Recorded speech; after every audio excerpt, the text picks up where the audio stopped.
25 мая первому абхазскому профессиональному композитору, члену Союза композиторов СССР Алексею Чичпа исполнилось бы 100 лет. Он автор более 50 песен. В свое время особой популярностью пользовались песни «Белая кофточка» и «Игалазий» на слова народного поэта Баграта Шенукба, а также народные песни «Уарада», «Аураши», «Шаратен», «Озбак» и другие в аранжировке Чичпа. А хоровая песня «Сыны Абхазии», в которой звучит призыв к сынам Апсны идти вперед и только вперед, несмотря ни на какие препятствия, стала своего рода гимном воинов Отечественной войны народа Абхазии.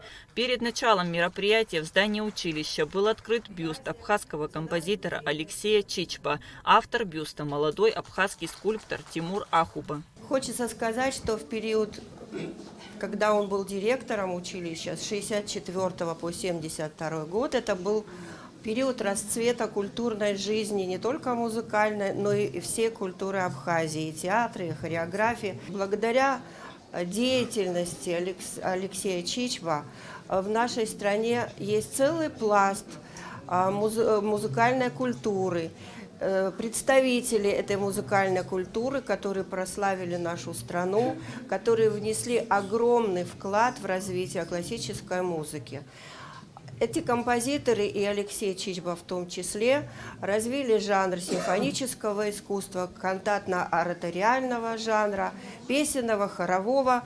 Конференция собрала представителей творческой интеллигенции, студентов и преподавателей музучилища, общественность.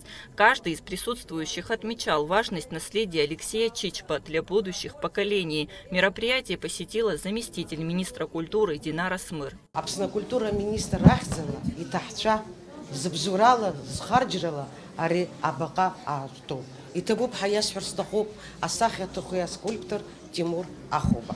Рубаский табуб халас ферстахуб, ацараи урта директор Нинель Бориси Паха, Бжаня, Аджибаду Илбо, ари ахай тагдзена, ауско, ими пулго, изиге ими пулгирана его. И табуб дарадзе, арцеичей, ирзех еще, акчара дука.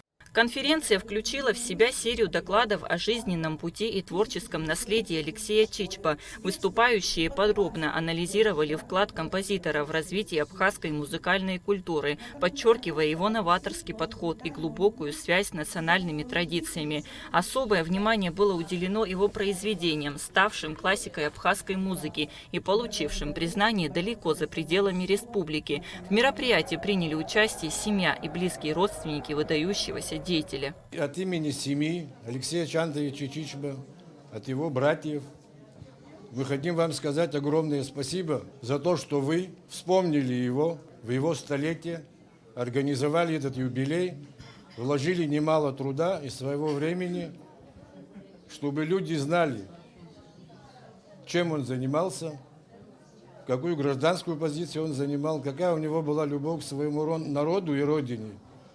Спасибо отдельно руководству данного музыкального училища, который носит его имя, за то, что вы не забываете, проводите конкурсы, мероприятия.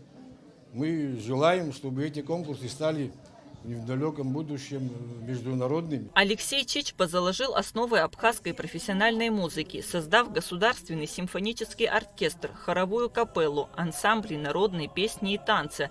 При его активном участии был создан Союз композиторов Абхазии. С докладом о значении педагогической деятельности Чичпа в становлении абхазской профессиональной музыкальной школы выступила музыковед и преподаватель теоретических дисциплин Асида Царгуш. Человек, сыгравший огромную роль в развитии музыкального образования в Абхазии, сам не имел возможности получить его в детстве и юности. Может, именно поэтому, возглавляя альма-матер абхазской музыки, он наперекор всем обвинениям в том, что училище принимали детей даже с весьма средними музыкальными способностями, отвечал, что его задача открыть двери в мир музыки как можно большему количеству молодых людей.